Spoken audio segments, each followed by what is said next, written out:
Perguntam quando virá o fim do mundo, ele disse, isso só Deus Pai sabe. Veja que coisa, ele está dizendo, eu não sei. Ora, nós sabemos que Jesus Cristo é o Logos, a inteligência divina. E Deus Pai é o poder divino, é a vontade divina. Então, isso significa que o fim do mundo é uma livre decisão da vontade divina. E não algo que possa ser, vamos dizer, racionalmente justificado. Ou seja, não é uma imposição da inteligência divina, mas é um ato livre da vontade divina. É isso que Cristo quer dizer quando ele diz, só Deus Pai sabe. Então, isso quer dizer, é um ato da vontade divina e não da inteligência divina do Logos, que é ele mesmo. Então, o fim do mundo depende da liberdade divina. A liberdade que Deus tem de escolher isto ou aquilo. Então, quer dizer, é a mesma coisa que dizer que isso não é racionalmente compreensível. Não há um fundamento lógico que possa ser exposto, porque se houvesse um fundamento lógico, você dele poderia deduzir mais ou menos a duração, né, dos tempos e assinalar aproximadamente o fim. Não é isso?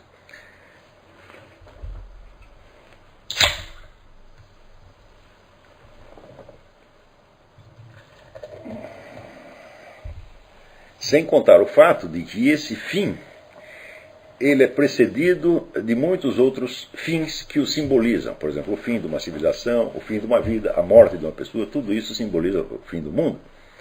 Tá certo? Então, esse fim do mundo ele também tem vários significados analógicos que se empilham uns em cima dos outros sem um limite previsível. Né?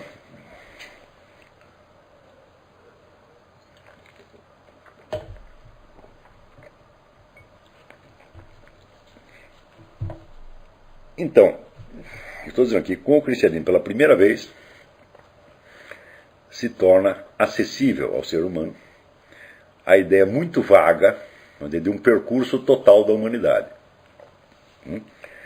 Mas esse percurso só é tornado total, ele só adquire uma forma porque ele tem um fim. Isso não quer dizer, de maneira alguma, que no seu conteúdo, quer dizer, nos vários processos que o compõem, ele tem uma unidade substantiva. Um processo histórico humano tem uma unidade substantiva. Quando você vai tentar recompor essa unidade no ponto de vista substantivo, quer dizer, por assim dizer, quantitativo, você não consegue. Você vê que existem inúmeras linhas de desenvolvimento histórico que não tem nada a ver uma com as outras e que se desenrolaram de maneira totalmente independente, sem que um sujeito aqui tivesse a notícia do que os outros estão fazendo lá. Então você diz, bom, o conjunto tem uma unidade, por quê? Porque ele tem um término, porque essa história se desenrola num lugar determinado, que é o planeta Terra, e porque ela tem um término. O que nós podemos apreender da forma total do percurso humano é só isto. Né? Agora, substantivamente, qual é essa forma, no sentido interno? Quer dizer, como se desenrolou o processo histórico e quais são as leis, entre aspas, que o determinam. Tá certo? Isso não dá para a gente saber, isso é absolutamente inacessível. Porém, a partir do século XVI e XVII,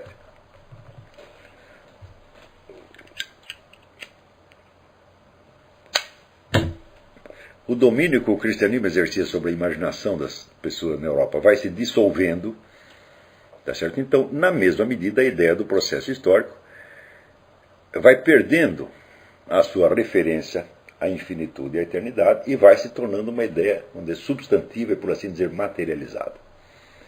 Então, começa a se entender o processo histórico como algo cuja forma e cuja figura pode ser conhecida materialmente, por assim dizer. Ou seja, nós podemos recompor todos os processos causais na sua interconexão e chegar a apreender a figura substantiva do processo histórico. Então, esta noção de processo histórico, ela surge, então, de uma transposição de uma ideia de um símbolo escatológico para o plano da realidade histórica material e concreta. Então, é como se fosse uma figura de linguagem mal interpretada. Quando nós chegamos em Hegel, você vê que claramente Hegel tem a ideia de que ele pode, e que não só ele pode, mas outras pessoas também podem, dominar materialmente a figura inteira do processo histórico e explicá-lo. Note que, na concepção bíblica, o que dava a unidade, o que dava o fechamento da figura do processo histórico era somente o seu término. Quer dizer, o fato de que vai terminar. Nós sabemos que não é infinito, por quê? Porque termina. E se termina, então tem uma forma. Mas esta forma, quer dizer, considerada em si mesma, ela é tão complexa e tão inabarcável que nós jamais poderemos conhecê-la, jamais vamos poder explicar tudo o que aconteceu e remeter todos os fatos a um princípio explicativo. Né? Se só Deus sabe qual é o término do processo histórico, então só Deus sabe a forma substantiva do processo histórico. Nós sabemos apenas que existe a forma, mas não que nós podemos conhecê-la. Estão acompanhando isto? Está ficando clara a diferença entre essas duas perspectivas? Bom, acontece que, depois de Hegel, a ideia de encontrar princípios explicativos para o processo histórico, ela se dissemina e se torna quase que uma obrigação. Todo mundo tem, todo pensador tem que ter uma filosofia da história e tem que tentar descobrir o fio da meada. O fio da meada pode, por exemplo, ser as constantes do processo histórico. Né? As constantes e os padrões de mudança. Quer dizer, as coisas mudam, mas mudam dentro de um padrão mais ou menos identificável. Tá certo? O número de teorias explicativas que aparece a partir daí, como por exemplo a lei dos três estados, de Comte, a teoria da luta de classes, de Karl Marx, e assim por diante, né? Apareceram inúmeras.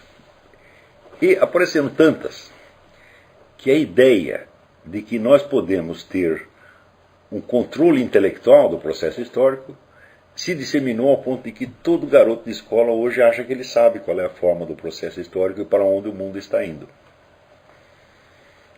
É claro que essa ideia é furada. Mas, uma expectativa dessa, quando ela se dissemina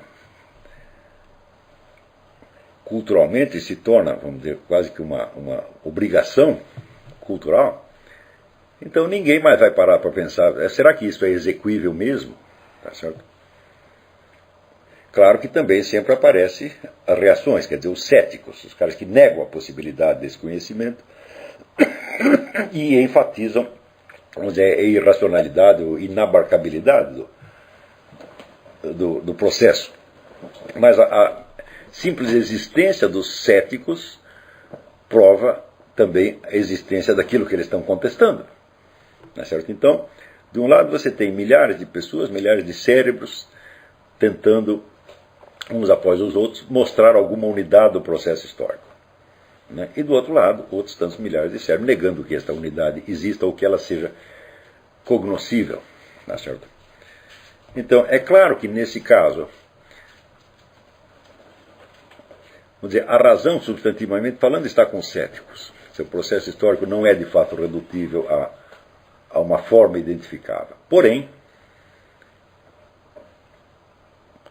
o desejo, o impulso de buscar esta forma, buscar essa explicação, ainda que sabendo que não é possível encontrá-la, esse impulso já se tornou um dado cultural permanente. Por quê? Cada indivíduo que pode tomar alguma decisão, que pode interferir de alguma maneira no curso das coisas, ele se sente impelido a se orientar não apenas no quadro da situação imediata, mas no quadro que ele imagina ser o conjunto. Por exemplo, um estadista, o que eu estou fazendo agora, como isto vai afetar não somente os próximos acontecimentos, mas o curso inteiro da história. Se você sabe que existe uma forma total do processo histórico, a tentativa de você encaixar racionalmente as suas ações ou os acontecimentos da atualidade nesse quadro é quase irresistível. Não é isso? Mais ainda, o político, o estadista, o líder, que tome as suas decisões sem levar em conta essa totalidade do processo histórico será considerado um irresponsável, porque ele não está medindo as consequências dos seus atos. Então, de certo modo, todo mundo está obrigado ao impossível. Todo mundo está obrigado a tentar compreender, né, o significado das suas ações, o significado dos fatos presentes, dentro de uma totalidade que, por outro lado, nós sabemos que é inabarcável e incognoscível. Tá certo? É claro que essa é uma situação bastante desconfortável, mas a mentalidade contemporânea já se acostumou tanto a ela que sempre se espera, né, de qualquer intelectual, de qualquer formador de opinião, de qualquer líder político, que ele tenha alguma visão do processo histórico.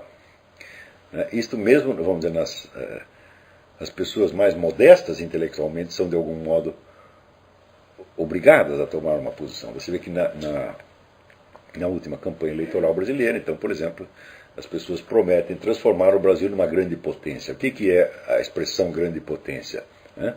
Significa que é um poder decisório que, dentro do quadro total da história, vai deixar alguma marca e não vai passar como se fosse apenas uma fumaça que se desfez no ar. Tá certo? Então, isso quer dizer, nós vamos afetar o processo histórico, não apenas o nosso processo, mas o curso inteiro da história da humanidade. Esta é a promessa. Claro que a promessa, neste caso, é totalmente louca, né? Mas o simples fato de que ela exista já é significativa.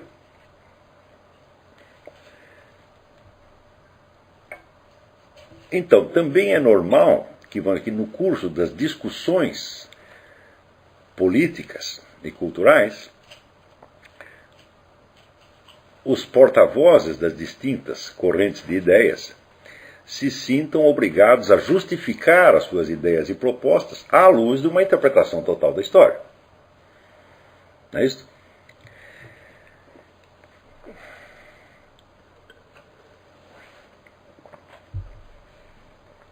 Nos últimos 2 séculos, a versão do processo histórico que se tornou a mais conhecida foi, evidentemente, a de Karl Marx. Não é isso? Mas, quando você vê a pretensão totalizante do marxismo e compara isto com